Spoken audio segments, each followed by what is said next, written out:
Pourquoi cette version? Pourquoi vous attaquez à Jeanne d'Arc alors qu'il y a déjà une trentaine de films qui l'ont été consacrés? Ça va de Dreyer à Luc Besson.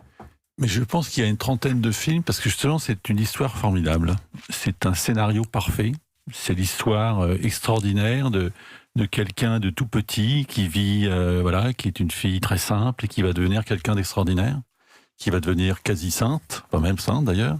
Et ça, c'est le scénario parfait. C'est-à-dire, c'est une histoire formidable. Pardon de vous dire ça, scénario pas fait, parce qu'il faut du suspense. Vous êtes cinéaste, il y a le récit, il y a la narration, mais tout le monde connaît la fin. Oui, mais même dans la vie réelle, c'est formidable. C'est formidable comme ça d'être quelqu'un qui est illettré et qui va commencer à être illuminé et qui ensuite va devenir soldat, chef de guerre, qui va mettre le roi sur son trône, qui va avoir un procès, l'Église va la condamner et qui à 19 ans va mourir sur un bûcher. C'est extraordinaire. Alors expliquez-moi pourquoi il est extraordinaire de raconter une histoire que tout le monde connaît. Puisque le spectateur se dit, là je sais ce qui va se passer.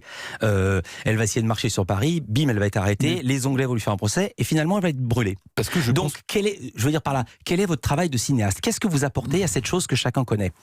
Tout le monde connaît, et en même temps, c'est une histoire qui est en fait un mythe. C'est-à-dire, ça représente quelque chose qui est à la fois historique et qui est intemporel. En fait, ça raconte l'histoire du cœur humain, du rêve humain. Et donc, pourquoi il y a une nécessité de le refaire, justement, c'est qu'il faut la rendre moderne. C'est-à-dire qu'il y a une nécessité de la remettre au goût du jour et de nous faire entendre Jeanne aujourd'hui.